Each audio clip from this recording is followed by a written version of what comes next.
السلام عليكم ورحمة الله وبركاته.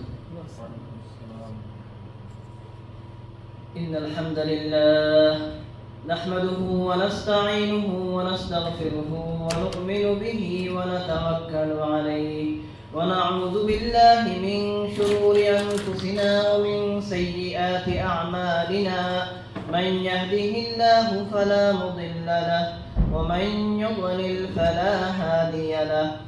وأشهد أن لا إله إلا الله وحده لا شريك له وأشهد أن محمدا عبده ورسوله صلى الله تعالى عليه وعلى آله وصحبه وبارك وسلم تسليما كثيرا وداعيا إلى الله بإذنه وسراجا منيرا. أما بعد فأعوذ بالله من الشيطان الرجيم. بسم الله الرحمن الرحيم. الحمد لله رب العالمين الرحمن الرحيم مالك يوم الدين إياك نعبد وإياك نستعين اهدنا الصراط المستقيم صراط الذين أنعمت عليهم غير المغضوب عليهم ولا الضالين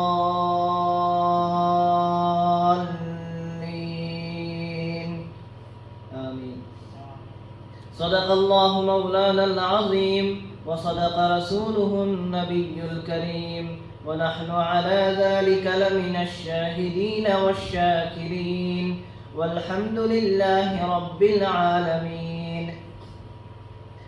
আমরা আন্তরিকতার সাথে মুহাব্বতের সাথে একবার দুরূদ শরীফ পড়ি। আল্লাহুম্মা সাল্লি আলা মুহাম্মাদিন ওয়া আলা আলি মুহাম্মাদ কামা সাল্লাইতা আলা ইব্রাহিম ওয়া আলা আলি ইব্রাহিম ইন্নাকা হামিদুম মাজিদ। أستغفر الله إن الله غفور رحيم أستغفر الله إن الله غفور رحيم أستغفر الله إن الله غفور رحيم. সম্মানিত উপস্থিতি, আল্লাহ রাব্বুল আলামিন আজকে আমাদেরকে মাগরিবের নামাজ জামাতের সাথে আদায় করে কুরআনে কারীমের এই মুবারক মজলিসে একটু সময় বসার তৌফিক দান করেছেন। আমরা সর্বপ্রথম আল্লাহ তাআলার শুকরিয়া আদায় করে বলি আলহামদুলিল্লাহ। দ্বীনের মজলিস, যে মজলিসে আল্লাহ রাব্বুল আলামিনের আলোচনা হয়, আল্লাহর দ্বীনের আলোচনা হয়, আল্লাহ রাব্বুল আলামিনের জিকির হয়, এই মজলিসগুলো দেখতে অত্যন্ত সাদাসিধে সাধারণ মনে হলেও এই মজলিসগুলোর গুরুত্ব আল্লাহ রাব্বুল আলামিনের নিকট অনেক বেশি। হাদিস শরীফের মধ্যে এসেছে আল্লাহ রাব্বুল আলামিন এমন মজলিস দেখে খুশি হন এবং ফেরেশতাদেরকে বলেন ডাক দিয়ে, এবং আল্লাহ রাব্বুল আলামিন এইসব মজলিসের উপর রহমত নাযিল করেন। আল্লাহ রাব্বুল আলামিনের কাছে আমরা দোয়া করি আল্লাহ তাআলা আমাদের এই মজলিসগুলোকে কবুল করুন। আমাদের তাফসীর ধারাবাহিকভাবে শুরু হয়েছে, সূরা ফাতিহা থেকে আমরা আলোচনা শুরু করেছি। 2 সপ্তাহ আগে আমাদের আলোচনা শেষ হয়েছিল মালিক ইয়াউমিদ্দিন এই আয়াতের উপর। আজকে আমরা ইনশাআল্লাহ ইয়াকা না'বুদু ওয়া ইয়াকা নাস্তাঈন এই আয়াত থেকে আমাদের আলোচনা শুরু করব ইনশাআল্লাহ। কুরআনে কারীমের সূরা ফাতিহার এই আয়াত ইয়াকা না'বুদু ওয়া ইয়াকা নাস্তাঈন, এই আয়াতের অর্থ হচ্ছে আমরা আল্লাহ রাব্বুল আলামিনকে বলছি যে আল্লাহ, আমরা আপনারই ইবাদত করি এবং আপনার কাছেই আমরা সাহায্য চাই। অর্থটা একটু খেয়াল করি, আমরা আল্লাহর কাছে বলছি এটা যে আল্লাহ রাব্বুল আলামিনকে আমরা এটা স্বীকার করতে দিচ্ছি যে আল্লাহ, আমরা আপনারই ইবাদত করি এবং আপনার কাছেই সাহায্য চাই। আল্লাহ রাব্বুল আলামিন আমাদেরকে সৃষ্টি করেছেন, তিনি আমাদের খালিক এবং তিনি আমাদেরকে সৃষ্টি করেছেন তার ইবাদতের জন্য। এই জন্য দুনিয়াতে আমাদের আগমন হয়েছে শুধু তার ইবাদত করব। এই কারণে এই আয়াতের মধ্যে আমাদের স্বীকারোক্তি হচ্ছে যে আমরা তারই ইবাদত করি। অর্থের মধ্যে আমরা এটা বলি না যে আমরা আপনার ইবাদত করি, আপনার সাহায্য চাই। এর অর্থ হচ্ছে আপনার ইবাদত করি, অন্য কারো ইবাদতের সম্ভাবনা থাকতে পারে না। আয়াতে এইভাবে ইয়াকা না'বুদু গুরুত্ব সহকারে, তাকিদ সহকারে যে আমরা আপনারই ইবাদত করি, আপনি ব্যতীত অন্য কারো ইবাদত করি না। ওয়া ইয়াকা নাস্তাঈন, ইয়াকা নাস্তাঈন আমরা আপনার কাছেই সাহায্য চাই, আপনি ব্যতীত অন্য কারো কাছে সাহায্য চাই না। এটাই হচ্ছে অর্থ। তো আল্লাহ রাব্বুল আলামিন সূরা ফাতিহার এই অংশের মধ্যে এক অংশে তারিফ রেখেছেন আর এক অংশে দোয়া রেখেছেন। এই আয়াতের এক অংশের মধ্যে তারিফ এবং এক অংশের মধ্যে দোয়া। তারিফ কি, যে আমরা স্বীকার করছি আল্লাহ আমরা আপনারই ইবাদত করি, আর আরেক অংশে দোয়া, যে আল্লাহ আমরা আপনার কাছেই সাহায্য চাই, মানে আল্লাহর কাছে চাইছি। হাদিস শরীফের মধ্যে এসেছে বান্দা যখন সূরা ফাতিহা তিলাওয়াত করেন, বান্দা তিলাওয়াত করার সময় আল্লাহ রাব্বুল আলামিন প্রত্যেক আয়াতের জবাব দেন। বান্দা যখন আলহামদুলিল্লাহ রাব্বিল আলামিন পড়ে তখন আল্লাহ রাব্বুল আলামিন জবাব দেন হামিদানি আব্দি। এরপরে বান্দা যখন বলে আর রহমানুর রহিম, আল্লাহ রাব্বুল আলামিন জবাব দেন আসনা আলাইয়া আব্দি। এরপরে বান্দা যখন বলে মালিক ইয়াউমিদ্দিন, আল্লাহ তাআলা বলেন মাজ্জাদানি আব্দি। এগুলোর উপর আলোচনা ইতিমধ্যে শেষ হয়েছে। মানুষ যখন তিলাওয়াত করতে গিয়ে বলে ইয়াকা না'বুদু ওয়া ইয়াকা নাস্তাঈন, তখন আল্লাহ রাব্বুল আলামিনের পক্ষ থেকে জবাব আসে যে হাযা বাইনি ওয়া বাইনা আব্দি ওয়া লিআব্দি মা সাআল। কি অর্থ? এই আয়াত আমরা যখন পড়ি তখন আল্লাহ তাআলা বলেন যে হাযা বাইনি ওয়া বাইনা আব্দি, এই আয়াতটা আমার এবং আমার বান্দার মধ্যে ভাগ করা হয়েছে, দুই অংশে বিভক্ত। এই আয়াতটা আমার এবং আমার বান্দার মধ্যে দুই ভাগে বিভক্ত করা হয়েছে। এবং আল্লাহ তাআলা এরপরে বলেন ওয়া লিআব্দি মা সাআল, এবং আমার বান্দা আমার কাছে যা চায় আমি তাদেরকে তাই দিই। এই আয়াতের মধ্যে আমরা কি চাই? প্রথমত আমরা স্বীকার করি যে আল্লাহ আমরা আপনারই ইবাদত করি, আর এরপরে আমরা আল্লাহর কাছে সাহায্য চাই যে আল্লাহ আমরা আপনার কাছেই সাহায্য চাই। আর আল্লাহ তাআলা কি জবাব দেন? ওলি আব্দি মা সাআল, আমার বান্দা আমার কাছে যা চায় আমি তাই দেই। এর অর্থ হচ্ছে আমরা যদি ইয়াকিনের সাথে ইখলাসের সাথে এই সূরা তেলাওয়াত করি এবং এই আয়াত পড়ি, আল্লাহ রাব্বুল আলামিন আমাদের যে চাওয়া আল্লাহ সাহায্য, এটা আল্লাহ তাআলা আমাদেরকে দান করেন। তো এর জন্য বড় গুরুত্বপূর্ণ এই সূরা এবং এই আয়াত। বিশেষভাবে এই আয়াত প্রসঙ্গে আল্লামা ইবনে কাসির রাহমাতুল্লাহি আলাইহি তাফসীরের জগতে, তারিখের জগতে, ইতিহাসের জগতে যার বড় সুনাম রয়েছে, অত্যন্ত গুরুত্বপূর্ণ একজন ইমাম আল্লামা ইবনে কাসির রাহমাতুল্লাহি আলাইহি এই আয়াত প্রসঙ্গে একটা কথা নকল করেন। তিনি লিখেছেন তাফসীর ইবনে কাসিরের মধ্যে এইভাবে যে ক্বালা বা'দুস সালাফ আল ফাতিহাতু সিররুল কুরআন ওয়া সিররুল ফাতিহাতি হাযিহিল কালিমা। অর্থাৎ তিনি বলেন যে অনেক সালাফ, আমাদের আগেকার যুগের নেককার যারা, আল্লাহওয়ালা যারা, বড় বড় আলেম যারা, তাদের অনেকেই এই কথা বলতেন যে সমস্ত কোরআনে কারীমের রহস্য আল্লাহ রাব্বুল আলামিন সূরা ফাতিহার মধ্যে রেখে দিয়েছেন। অর্থাৎ কোরআনে কারীমের খুলাসা যেটা, সারাংশ যেটা, কোরআনে কারীমের মূল শিক্ষা যেটা, আল্লাহ তাআলা পুরা কোরআনের মধ্যে যা কিছু নাযিল করেছেন সব কিছুর মূল কথা, মূল অংশগুলো আল্লাহ তাআলা সূরা ফাতিহার মধ্যে রেখে দিয়েছেন। আর ইতিমধ্যে আমাদের এই আলোচনা গেছে যে আমাদের এই দুনিয়ার জিন্দেগিতে মূল বিষয় কয়টা? তাওহীদ, রিসালাত এবং আখিরাত। এই তিনটা বিষয়কে ঘিরেই আমাদের জিন্দেগি, আর এই তিনটা বিষয়ই আল্লাহ তাআলা সূরা ফাতিহার মধ্যে উল্লেখ করেছেন।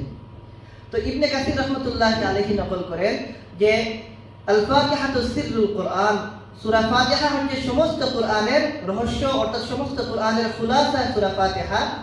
আর ওয়াসিরুল ফাতিহাতি হাযিহিল কালিমা, আর এই যে আয়াত ইয়াকা না'বুদু ওয়া ইয়াকা নাস্তাঈন, এটা হচ্ছে সূরা ফাতিহার খুলাসা।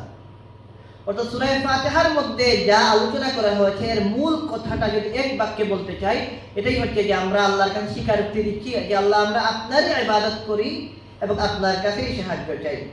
তো এক কথায় এই আয়াতটা বড় গুরুত্বপূর্ণ। ইবনে কাসির রাহমাতুল্লাহি আলাইহির এই বর্ণনা থেকে বুঝে আসে যে সমস্ত কোরআনের খুলাসা সূরা ফাতিহার খুলাসা হচ্ছে এই আয়াত। দেখেন, আমরা যখন কোরআন তেলাওয়াত করি নামাজের মধ্যে অথবা নামাজের বাইরে, তখন আমরা সূরা ফাতিহা যখন পড়ি, এর অর্থ আমরা সূরা ফাতিহা পড়তে গিয়ে আমরা আল্লাহর কাছে স্বীকার করি, এটা বলি যে আল্লাহ আমরা আপনারই ইবাদত করি, আমরা আপনি ব্যতীত আর কারো ইবাদত করি না। আমরা না চন্দ্রের ইবাদত করি, আমরা না সূর্যের ইবাদত করি, আমরা না নক্ষত্রের ইবাদত করি, আমরা পাহাড়েরও ইবাদত করি না, আমরা নদী নালারও ইবাদত করি না, খাল বিলেরও ইবাদত করি না, আগুনেরও ইবাদত করি না, পানিরও ইবাদত করি না, আমরা কাউকে আপনার শরীক মনে করি না। আমরা যখন ইয়াকা না'বুদু বলি, এর অর্থ হচ্ছে আমরা স্বীকার করছি আল্লাহর কাছে যে আল্লাহ আমরা আপনারই ইবাদত করি, আপনি ব্যতীত আর কাউকে আপনার শরীক মনে করি না, এবং আমরা আর কারো ইবাদত করি না। আমরা এটা বলছি এই আয়াত দ্বারা যেন আল্লাহ আপনি একক, লা শারীকা লাহ। আমরা এটা বলছি আল্লাহ আপনার কোনো শরীক নেই, তার কোনো শরীক নেই, এটা আমরা স্বীকার করছি। এখন গুরুত্বপূর্ণ বিষয় হচ্ছে আমরা এই আয়াতের মধ্যে আল্লাহ রাব্বুল আলামিনের কাছে এই স্বীকারোক্তি দিচ্ছি যে আল্লাহ আমরা আপনারই ইবাদত করছি, আমরা আপনারই ইবাদত করি, আমরা আপনারই ইবাদত করতে প্রতিজ্ঞাবদ্ধ এবং আমরা আল্লাহর কাছে এটা বলছি যে আল্লাহ আমরা আপনার কাছেই সাহায্য চাই। এখন প্রশ্ন হয় যে আমরা আল্লাহর কাছে বলি আমরা আপনারই ইবাদত করি, ইবাদত কাকে বলে? আমরা যে বলি আল্লাহর কাছে আল্লাহ আমরা আপনার ইবাদত করি, ইবাদত কাকে বলে? তাফসীরের মধ্যে এটা বোঝা দরকার আমাদের, ইবাদত কার নাম। তাফসীরের জগতে তাফসীর বুঝতে গেলে যে কয়েকজন মুফাসসিরের তাফসীরকে আমরা কখনোই এড়িয়ে যেতে পারি না। এদের মধ্যে একজন হচ্ছেন আল্লামা কাযী বাইযাবী রাহমাতুল্লাহি আলাইহি।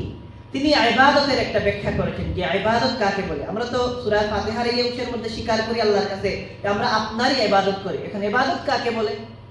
আল্লামা কাযী বাইযাবী রাহমাতুল্লাহি আলাইহি বলেন যে চূড়ান্ত পর্যায়ের বিনয় বা সম্মান প্রদর্শন করাকে ইবাদত বলে।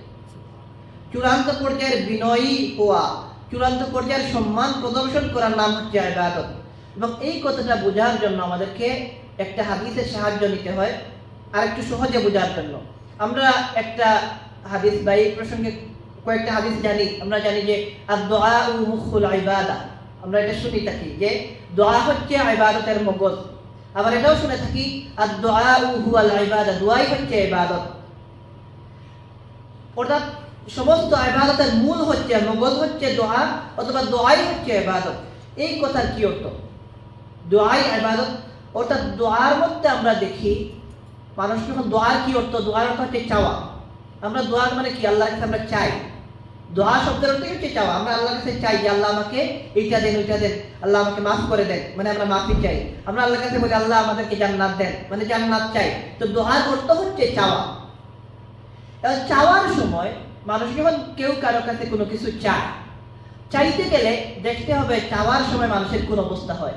দুনিয়ার বিবেচনায় দেখি, আপনি আমি যদি কোনো বড় লোকের কাছে যাই, গিয়ে বলি যে আমাদেরকে এইটা দেন, ওইটা দেন, অথবা সন্তান যদি মা বাবার কাছে চায়, অথবা মা বাবা যদি সন্তানের কাছে কিছু বলতে চান, চাইতে চান, অনেক ক্ষেত্রে চাওয়ার ক্ষেত্রে মানুষের ভাবভঙ্গি এটা হয় না। ধরেন সন্তান মা বাবার কাছে চায়, অথবা কোনো মানুষ কোনো পয়সাওয়ালা মানুষের কাছে কি কোনো কিছু চায়, এভাবে বলে না যে এই নিয়ে আমাকে দেন, দিতেই হবে, না দিলে খবর আছে, এরকম বলে না।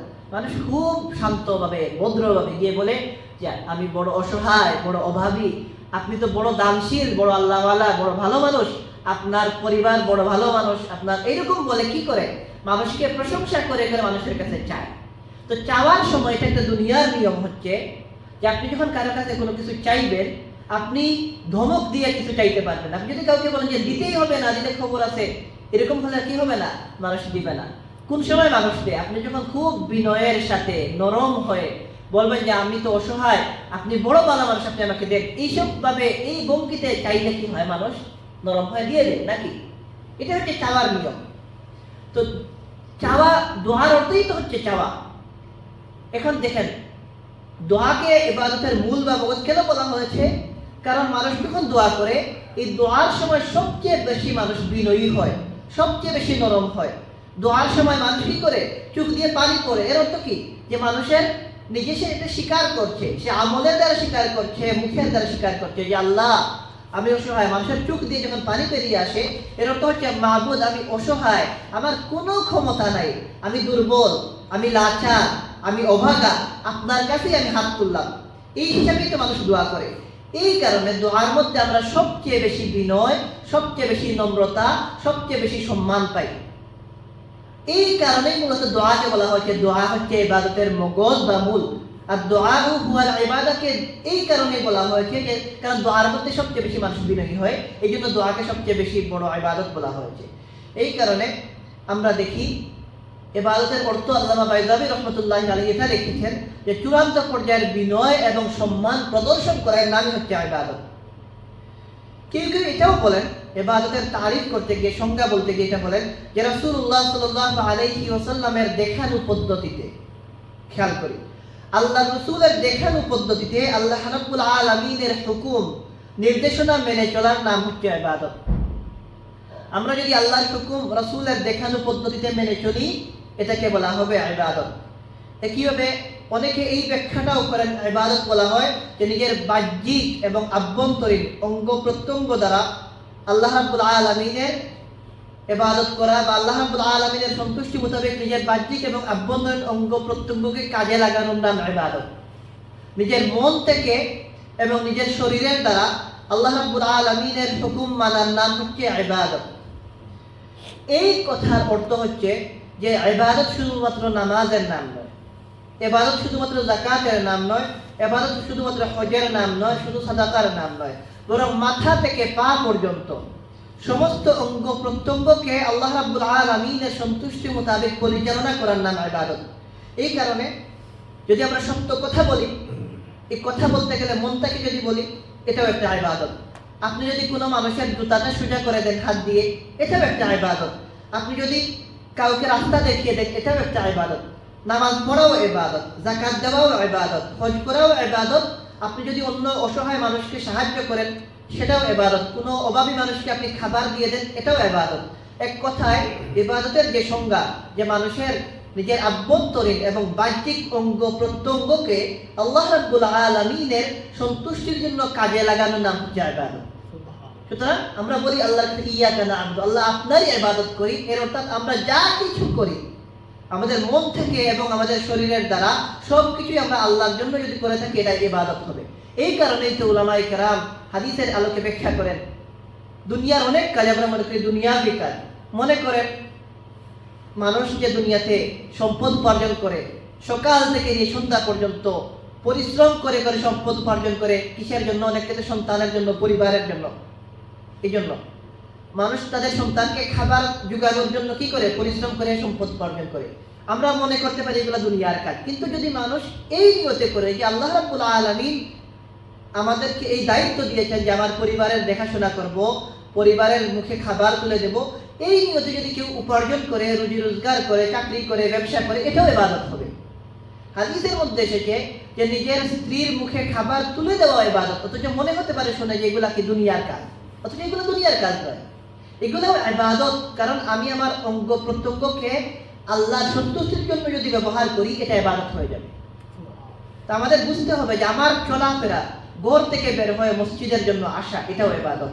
ঘর থেকে বের হয়ে দোকানের জন্য যাওয়া, ব্যবসা প্রতিষ্ঠানের জন্য যাওয়া, যদি এই নিয়তে যাই যে আমি ব্যবসা প্রতিষ্ঠানে গিয়ে ব্যবসা করব, এর আলোকে আমি আমার পরিবারের মুখে খাবার তুলে দেব, অতিরিক্ত সম্পদ আসলে যাকাত দেব, আরো কিছু বাড়তি উপার্জন হলে মানুষকে সাদাকা দেব, মসজিদে দান খয়রাত করব, অসহায় মানুষকে দেব, এইসব নিয়তে যদি আমি ব্যবসা প্রতিষ্ঠানের উদ্দেশ্যে হাঁটি, এটাও ইবাদত হবে। কারণ আমার চলাফেরা, অঙ্গ প্রত্যঙ্গের ব্যবহার হচ্ছে কিসের জন্য? আল্লাহর হুকুম মানার জন্য। সুতরাং ইবাদত আমাদেরকে বুঝতে হবে ইয়াকা না'বুদু, আমরা আল্লাহর কাছে বলছি আল্লাহ আমরা আপনারই ইবাদত করি। কোনটা ইবাদত? সব কিছু ইবাদত। এটা আল্লাহর মানে আল্লাহ রাব্বুল আলামিনের ইহসান আমাদের প্রতি, যে আমাদের ঘুম থেকে নিয়ে মুমিনের ঘুমও ইবাদত। দেখেন, মুমিনের ঘুমও ইবাদত, মুমিনের জাগ্রত হওয়াও ইবাদত, মুমিনের খাওয়াও ইবাদত, চলাও ইবাদত। প্রত্যেকটা কাজ ইবাদত যদি আমরা আল্লাহর সন্তুষ্টির জন্য করি। আমাদের মনে হয় অনেক সময়, আমাদের একটা ভুল ধারণা, আমরা মনে করি যে নামাজ পড়তে আসি এটাই ইবাদত, বাদ বাকি সময় নামাজের বাইরে আমি কি দুনিয়ার কাজে। হ্যাঁ, দুনিয়ার কাজে ওই সময় যদি আমার নিয়ত থাকে দুনিয়া শুধু। আর যদি দুনিয়ার পাশাপাশি নিয়ত থাকে যে আল্লাহর সন্তুষ্টি, আল্লাহর হুকুম মানা, রসুলের তরিকা মেনে চলা, প্রত্যেক কাজ আমার ইবাদত হয়ে যাবে। এই জন্য 24 ঘন্টার 24 ঘন্টাই চাইলে একজন মুমিন আমল করতে পারে। এটা বলার সুযোগ নাই যে শুধুমাত্র দৈনন্দিন আমরা 5 ওয়াক্ত নামাজ পড়ি এটা ইবাদত, বাদ বাকি সময় আমরা দুনিয়াদার। না না না, বুঝতে হবে আমাদেরকে। আমরা যখন আমাদের চিন্তাকে সুন্দর করব, শানিত করব, পরিশুদ্ধ করব, তখন আমার প্রত্যেকটা কাজ ইবাদত হবে। আপনি রাস্তা দিয়ে হাঁটছেন, যেখানে একজন অসহায় মানুষ রাস্তা খুঁজে পাচ্ছেন, তাকে রাস্তা দেখিয়ে দিলেন, ইবাদত হবে আপনার। আপনি রাস্তার মধ্যে একটা ময়লা দেখলেন, কারো কষ্ট হবে যে আপনি ময়লাটা দূরে ফেলে দিলেন, এটাও ইবাদত হবে। তো আল্লাহ রাব্বুল আলামিন আমাদেরকে বোঝার তৌফিক দান করুন। আমরা ইবাদত শুধুমাত্র কি নামাজ রোজার নাম নয়, প্রত্যেক ভালো কাজ যেটা আল্লাহর সন্তুষ্টির জন্য করব, প্রত্যেকটা ইবাদত হবে। আমার ভাইরা, আমরা এই আয়াতের মধ্যে বলি ইয়াকা না'বুদু। না'বুদু এই শব্দটা এসেছে ইবাদাতুন থেকে। ইবাদাতুনের অর্থ হচ্ছে কারো প্রতি শ্রদ্ধা এবং ভালোবাসার দরুন তার নিকট নিজের আন্তরিক কাকুতি মিনতি পেশ করা। অন্যভাবে বললে বিনয় এবং অস্তিত্বহীন হিসাবে নিজেকে উপস্থাপন করা, অর্থাৎ নিজেকে বিনয়ী হিসাবে আল্লাহর সামনে দাঁড় করানো। এবং অস্তিত্বহীন মানে কি? আমি নামাজ পড়ছি, আমার মাথার মধ্যে আসলো যে আমি অনেক ভালো কাজ করছি, আমার মতো নামাজি আর এই মসজিদে নাই, আমার মতো নামাজি আর এই এলাকাতে নাই, এইরকম মানসিকতা নিয়ে যদি ইবাদত করি, আমার এটা তো ইবাদত হবে না, এটা তো রিয়া হবে, এটা তো অহংকার হবে, এটা তো আল্লাহর সাথে নাফরমানি হবে। ইবাদতের অর্থই হচ্ছে আমি নিজেকে একেবারে অস্তিত্বহীন, আমি কিছুই না। আমার প্রত্যেকটা ইবাদত যখন করব আমি মনে করব যে আমি আল্লাহর হুকুম মানতে পারছি, এটা আল্লাহর ইহসান আর অনুগ্রহ আমার প্রতি, এখানে আমার কোনো কৃতিত্ব নাই। এইরকম নিজেকে উপস্থাপন করার নাম, অন্যভাবে বললে নিজেকে পুরাপুরি মিটিয়ে দেওয়ার নাম হচ্ছে ইবাদত। অর্থাৎ আমার কোনো নিজস্ব ক্ষমতা নাই, নিজের কোনো যোগ্যতা নাই। মানুষ দুনিয়াতে যখন কোনো কিছু অ্যাচিভ করে মানুষের মন খুশি হয় এবং বলে যে আমি আমার নিজের শক্তির বলে এটা করেছি, বলে এটা। ইবাদতের ক্ষেত্রে এইরকম করার সুযোগ নাই। ইবাদত যখন করব, নামাজ যখন পড়বো, আমি যদি কোনো সময় দান খয়রাত করতে পারি, এটা মনে করার সুযোগ নাই যে আমি অনেক বড় কাজ করে ফেলেছি, অন্য মানুষ এটা করতে পারে নাই। বরং আমি সবসময় নিজেকে ছোট করে রাখবো, নিজের মনের কাছে নিজেকে এইভাবে বলবো যে আমি এটা করার তৌফিক আল্লাহ তাআলা দিয়েছেন, এখন আল্লাহ তাআলা কবুল করার মালিক। এটা কখনো চিন্তা করবো না যে আমার দ্বারা অনেক বড় ইবাদত হয়ে গেছে। আমি যদি নিজেকে মনে করি যে আমি অনেক বড় বড় কাজ করে ফেলেছি আল্লাহর সামনে, এর অর্থ হচ্ছে আমার ভিতরে অহংকার চলে এসেছে। জন্য ইবাদতের অর্থই হচ্ছে নিজেকে অস্তিত্বহীন হিসাবে, অর্থাৎ নিজের কোনো উজুদ নাই, আমি কিছুই না আল্লাহর সামনে, আমি একেবারে বরং একটা কুকুরের দুনিয়াতে যে মূল্য আছে আল্লাহ রাব্বুল আলামিনের সামনে আমার এই মূল্য নাই। হযরত আবু বকর রাদিয়াল্লাহু তাআলা আনহু জিন্দেগি যদি আমরা দেখি, তিনি আফসোস করতেন, অনেক সময় কাঁদতেন এই বলে যে বিভিন্ন পশু পাখিকে দেখে, যে বলতেন যে আল্লাহ এদের যে মর্যাদা আমার তো এই মর্যাদাও নাই, এই অবস্থাও নাই। কারণ কিয়ামতের দিন যখন হবে এদের তো আর বিচার হবে না, এরা তো জাহান্নামে যাবে না। বলা যায় না আমি আবু বকর যদি জাহান্নামে চলে যাই, তখন দেখা যাবে দুনিয়ার একটা কুকুর, একটা বিড়াল, সেও কি আমার যদি অধিক সম্মানী, কারণ তাকে জাহান্নামে যাওয়া লাগছে না। আর আমি মানুষ হওয়ার পরেও জাহান্নামে যদি যাই, জাহান্নামের ফয়সালা হয়ে যায়, তখন আমি তো সবচেয়ে নিকৃষ্ট হয়ে গেলাম। এই জন্য আমার ভাইরা, ইবাদতের অর্থ বুঝতে হবে। ইবাদতের অর্থ হচ্ছে নিজেকে অস্তিত্বহীন হিসাবে প্রকাশ করা। আমরা এই আয়াতের মধ্যে এটা বলি, আমরা আপনারই ইবাদত করি এবং আপনার কাছেই সাহায্য চাই। এখানে গুরুত্বপূর্ণ একটা বিষয় খেয়াল করা দরকার। আমি যখন সূরা ফাতিহা পড়ি, আমি একা পড়ি নাকি? আপনি যখন পড়েন আপনি একা পড়েন, আরেকজন যখন পড়েন একা পড়েন। তো এভাবে বললে তো হতো যে ইয়াকা না'বুদু না বলে ইয়াকা আ'বুদু, আল্লাহ আমি আপনার ইবাদত করছি না। আমরা অর্থ কি করলাম যে আমরা আপনার ইবাদত করি এবং আমরা আপনার কাছে সাহায্য চাই। আমরা বলতে কয়জন বোঝায়? একজনের চাইতে বেশি বোঝায়।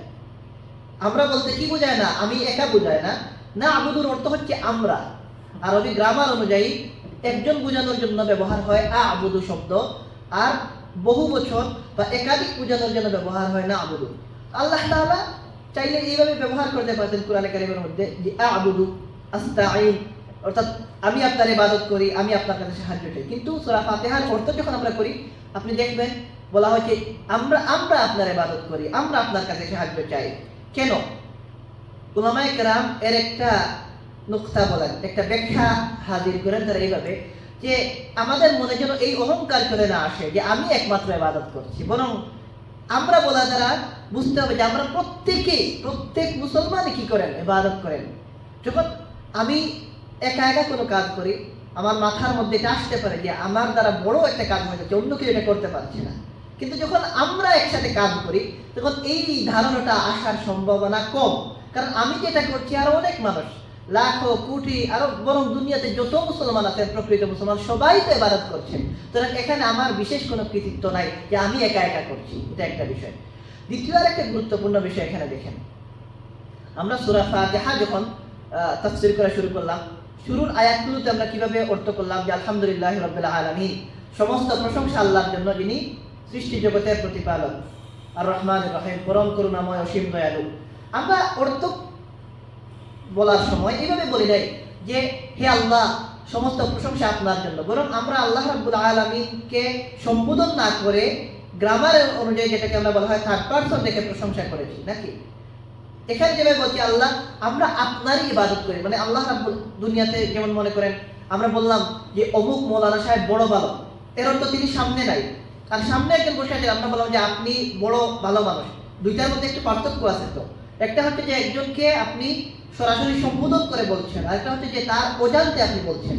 তো প্রথম দিকে যে তারিফ যখন করা হলো, প্রশংসা যখন করা হলো, সমস্ত প্রশংসা আল্লাহর জন্য, এখানে আল্লাহ রাব্বুল আলামিনকে সম্বোধন করা হয় নাই। কিন্তু ইয়াকা না'বুদু বলার সময় আমরা এভাবে বলি নাই যে আমরা তার ইবাদত করছি, বরং আমরা কি বলি? আমরা আপনার ইবাদত করছি। এই পার্থক্যের কারণ কি? পার্থক্যের কারণ হচ্ছে দেখেন, প্রশংসা একটা বিষয়, আর একটা হচ্ছে ইবাদতের স্বীকারোক্তি দেওয়া, সাহায্য চাওয়া। প্রশংসার ক্ষেত্রে নিয়ম হচ্ছে কারো প্রশংসা সামনে করার ক্ষেত্রে এই সম্ভাবনা থাকে, আমি যদি কারো প্রশংসা সামনে করি, বলি যে আপনি খুব ভালো মানুষ, আপনি খুব দানশীল, এটা হতে পারে যে এর দ্বারা আমার উদ্দেশ্য হচ্ছে ভুয়া একটা বিষয় বলা বা তাকে খুশি করা, এমনি এমনি সত্যি বিষয়টা। কিন্তু আমি যখন কারো প্রশংসা তার আড়ালে করি, আমি যদি বলি যে অমুক ভাই যিনি মনে করেন বাংলাদেশে থাকেন, আমি যদি বলি যে অমুক ভাই যিনি বাংলাদেশে থাকেন উনি অনেক ভালো মানুষ, তিনি সামনে নাই, এই প্রশংসার মধ্যে ইখলাসের সম্ভাবনা বেশি পাওয়া যায়, কারণ তিনি তো আমার সামনে নাই, তাকে খুশি করা আমার উদ্দেশ্য না। আর আমি যখন সামনাসামনি কারো প্রশংসা করি, এর মধ্যে হতে পারে আমার উদ্দেশ্য সঠিক, ইখলাসের সাথে আমি প্রশংসা করছি, আবার এটাও তো হতে পারে যে আমি সামনাসামনি প্রশংসা করার দ্বারা তাকে খুশি করার উদ্দেশ্য, মূলত আমার মনের মধ্যে আছে যে ইনি তো বাদ মানুষ, খারাপ মানুষ, কিন্তু তাকে বাহ্যিকভাবে খুশি করার জন্য প্রশংসা করলাম। এই জন্য প্রশংসার ক্ষেত্রে নিয়ম হচ্ছে কারো আড়ালে প্রশংসা করে, এটা উত্তম এবং এর মধ্যে ইখলাস বেশি পাওয়া যায়। অন্যদিকে ইবাদতের ক্ষেত্রে, খেদমতের ক্ষেত্রে, সাহায্য চাওয়ার ক্ষেত্রে আপনাকে সামনাসামনি চাওয়া এটা উত্তম। এই কারণে অবশ্যই মানে এই কথাগুলো বলার উদ্দেশ্য এটা না যে আমরা যদি আল্লাহর প্রশংসা সামনাসামনি করি এর দ্বারা আমাদের ইখলাস নষ্ট হয়ে যাবে, বরং এটা আল্লাহ রাব্বুল আলামিন তো কুরআন থেকে আমাদেরকে শিখাতে চান। এই সূরা ফাতিহা, এখান থেকে আমাদের শিক্ষার অনেক কিছু আছে, এখান থেকে আমাদের জিন্দেগিতে আমরা কিভাবে চলবো এটাও শিক্ষা নেওয়ার উদ্দেশ্য। এই জন্য আল্লাহ রাব্বুল আলামিন মূলত প্রশংসার যে অংশগুলো এগুলা কি রেখেছেন, এমনভাবে রেখেছেন যে আমরা যেন সরাসরি প্রশংসা করছি না, আল্লাহ রাব্বুল আলামিনকে সরাসরি সম্বোধন করে প্রশংসা করছি না, কিন্তু যখন আমাদের ইবাদতের স্বীকারোক্তির সময় আসছে, যখন আমরা সাহায্য চাওয়ার সময় আসছে, তখন আমরা বলছি আল্লাহ আমরা আপনারই সাহায্য চাই, আমরা আপনার কাছে ইবাদত করি। কারণ আপনি যখন ইবাদত করবেন তখন আপনি আড়ালে রেখে ইবাদত করলে এটা ইবাদত গণ্য হবে কিভাবে? ইবাদত তো আপনার দেখিয়ে করাটা উত্তম, আর প্রশংসা আড়ালে করা উত্তম। এই জন্য মূলত এই পার্থক্যটা হয়েছে যে প্রথম 3 আয়াতের মধ্যে আমরা দেখি আল্লাহ রাব্বুল আলামিনের সম্পর্কে তার পার্সন যেটা আমরা বলি গায়ব রেখে আলোচনা হয়েছে, এবং ইয়াকা না'বুদু আসার পরে সেকেন্ড পার্সন হিসাবে আলোচনা করা হয়েছে। তো এই হচ্ছে মূলত ইয়াকা না'বুদু এর আংশিক বা সংক্ষিপ্ত একটা ব্যাখ্যা। পরের অংশে যদি আমরা যাই, আমরা সূরা ফাতিহার এই আয়াতের শেষ অংশের মধ্যে আমরা বলি ইয়াকা নাস্তাঈন, হে আল্লাহ আমরা আপনার কাছেই সাহায্য চাই, আপনার কাছেই সাহায্য প্রার্থনা করি। দেখেন, আমরা আল্লাহ রাব্বুল আলামিনের ইবাদতের স্বীকারোক্তি দেই এবং আল্লাহর কাছে সাহায্য চাই। আল্লাহ রাব্বুল আলামিনের ইবাদত এটা যে ভালো কাজ এবং এটা করলে যে আমাদের ফায়দা হবে এবং ইবাদত না করলে যে আমরা ক্ষতিগ্রস্ত হব, এটা দুনিয়ার কম বেশ প্রত্যেক মুসলমান জানেন। এই জানা সত্ত্বেও সবাই কি ইবাদত করতে পারেন না। এই কারণে আপনি দেখবেন জুমায় যত মানুষ আসেন, ওয়াক্তিয়া নামাজে তো মানুষ আসেন না। আপনি মাগরিবের নামাজে, ইশার নামাজে যত মানুষ আপনি পাবেন, ফজরের নামাজে এত মানুষ পাবেন না। রমজান মাসে যত মানুষ আপনি পাবেন, অন্যান্য সময় এত মানুষ পাবেন না। এর কারণ কি? কারণ হচ্ছে যে মানুষ জানে যে ইবাদত করা দরকার, এর জন্য সুযোগ বের করে জুমার নামাজের গুরুত্ব মনে করেন, গুরুত্ব দিয়ে জুমার নামাজে আসেন, মাগরিবের নামাজে ফ্রি থাকেন চলে আসেন, ফজরের নামাজে হয় না সুযোগ।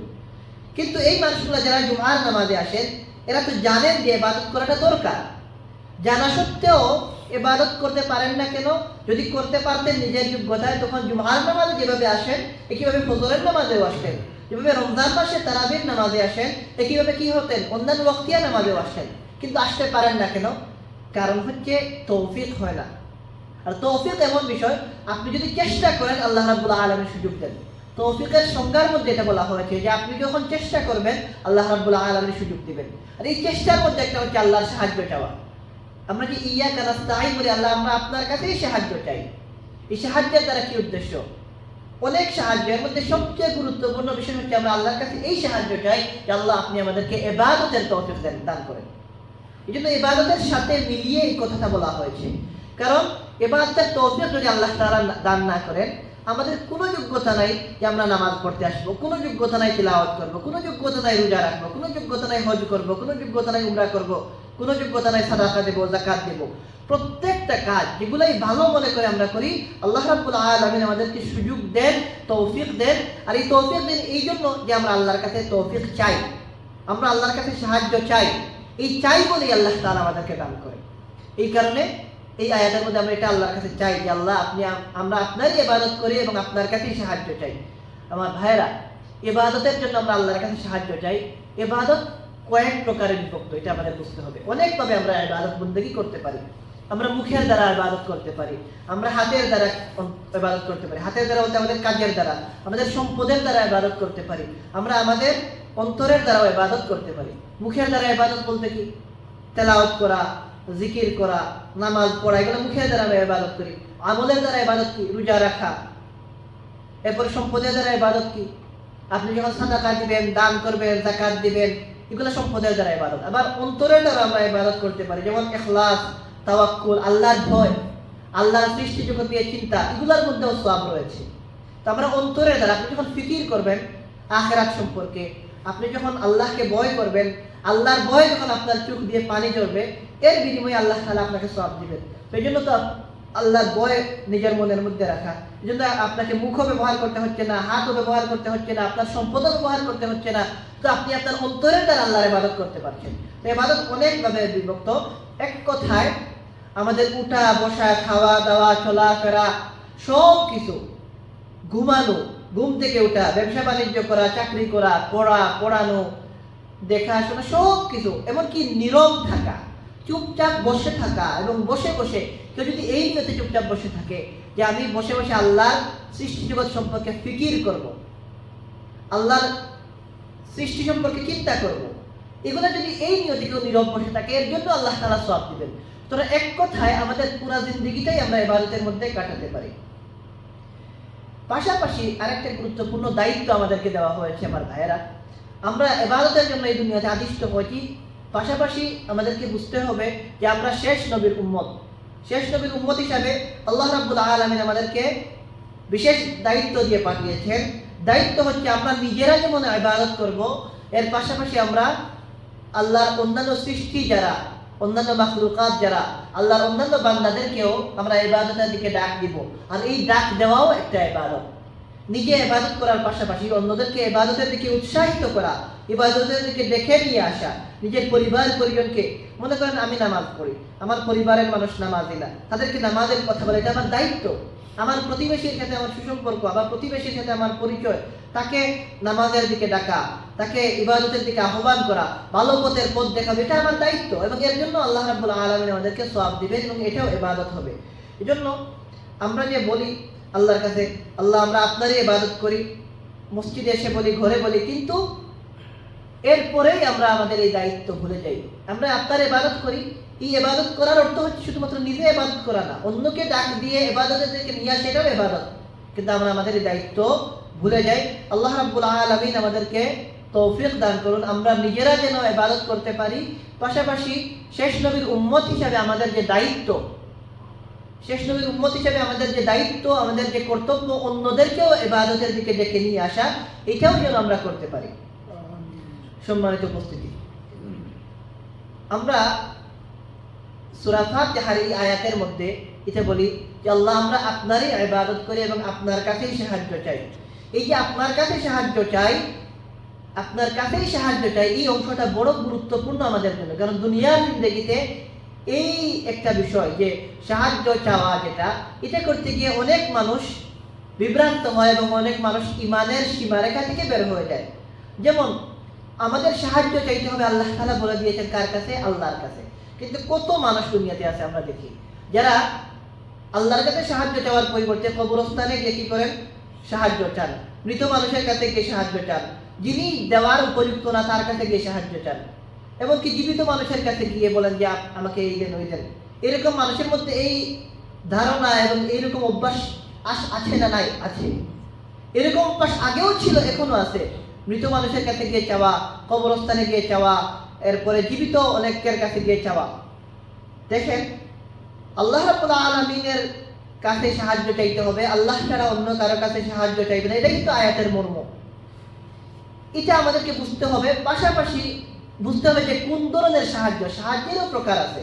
কুরআন হাদিসের অজস্র জায়গায় আমরা দেখেছি যে একে অন্যের কাছে সাহায্য চাওয়া হয়েছে, এবং কি রাসূলুল্লাহ সাল্লাল্লাহু আলাইহি ওয়াসাল্লাম অনেক জায়গায় অসুস্থ মানুষের সেবা করতে উৎসাহিত করেছেন। এবং যদি কোনো অসুস্থ মানুষ অন্যের কাছে সাহায্য চায়, এটাও এক ধরনের সাহায্য চাওয়া। তো বিষয় হচ্ছে সাহায্য চাওয়ার প্রকার আছে। কিছু কিছু সাহায্য এমন আছে, কিছু কিছু বিষয় এমন আছে যে আপনি আমি কারো কাছে চাইতে পারবো না। যদি আল্লাহ ছাড়া অন্য কারো কাছে চাই, তখন আমাদের ঈমান শেষ হয়ে যাবে, আমরা শিরিক করে ফেলবো, আমরা কুফরি করে ফেলবো এবং আমরা কাফের হয়ে যাওয়ার পর্যায়ে চলে যাব। এটা হচ্ছে এক প্রকার। আবার কিছু বিষয় আছে যে বিষয়ে আমাদের সাহায্য চাইতেই হয়। এটা কোন বিষয়? এটা বোঝার জন্য সর্বপ্রথম বুঝতে হবে যে আল্লাহ রাব্বুল আলামিন আমাদেরকে সামাজিক জীব হিসাবে দুনিয়াতে পাঠিয়েছেন। মানুষকে আল্লাহ তাআলা এইভাবে পাঠান এই দুনিয়াতে যে মানুষ প্রত্যেকে আলাদা আলাদা থাকে। যে মনে করেন এই এলাকায় একজন থাকে, 1 মাইল দূরে আরেকজন থাকে, আরো 10 মাইল দূরে আরেকজন থাকে, প্রত্যেকের কারোর সাথে কারোর সম্পর্ক এরকম না। মানুষকে আল্লাহ রাব্বুল আলামিন সামাজিক জীব হিসাবে পাঠিয়েছেন, মানুষ সমাজবদ্ধ হয়ে চলে। এবং রাসূলুল্লাহ সাল্লাল্লাহু আলাইহি ওয়াসাল্লাম এটা উৎসাহিত করেছেন সমাজের সাথে মিলেমিশে চলতে। কেউ যদি একা একা চলতেন, রাসূলুল্লাহ সাল্লাল্লাহু আলাইহি ওয়াসাল্লাম তাদেরকে নিষেধ করতেন একা চলা থেকে। এজন্য তো হাদিসের মধ্যে এসেছে সফর যখন করা হবে একা একা সফর করতে নিষেধ করেছেন, কারণ একা সফর করা দ্বারা নানান ক্ষতি হয়। বরং মানুষকে আল্লাহ রাসূল জামাতবদ্ধ হয়ে চলার জন্য উৎসাহিত করেছেন। নামাজের মধ্যে জামাতে নামাজ পড়ার কথা বলা হয়েছে, এখান থেকেও বুঝে আসে যে মানুষ সমাজের মধ্যে মিলেমিশে চলবে, এটা ইসলামের কনসেপ্ট। এই কারণে যখন একসাথে মিলেমিশে চলবেন, তখন চলতে গেলে একজনের আরেকজনের কাজে সহায়তা করতে হবে, এটা স্বাভাবিক বিষয়। আমরা একজন অপরজনের সাহায্যের মুখামুখি, একজনকে ছাড়া অন্যজন আমরা চলতে পারবো না। আমাদের বুঝতে হবে দুনিয়াতে সাহায্য শুধু এটা না যে আপনি একজনের কাছে বললেন যে আমাকে টাকা পয়সা দেন বা আমাকে গাড়ি দেন, বাড়ি দেন। বরং দুনিয়াতে প্রত্যেক মানুষ কোনো না কোনোভাবে অন্যের কাছ থেকে সাহায্য নেই।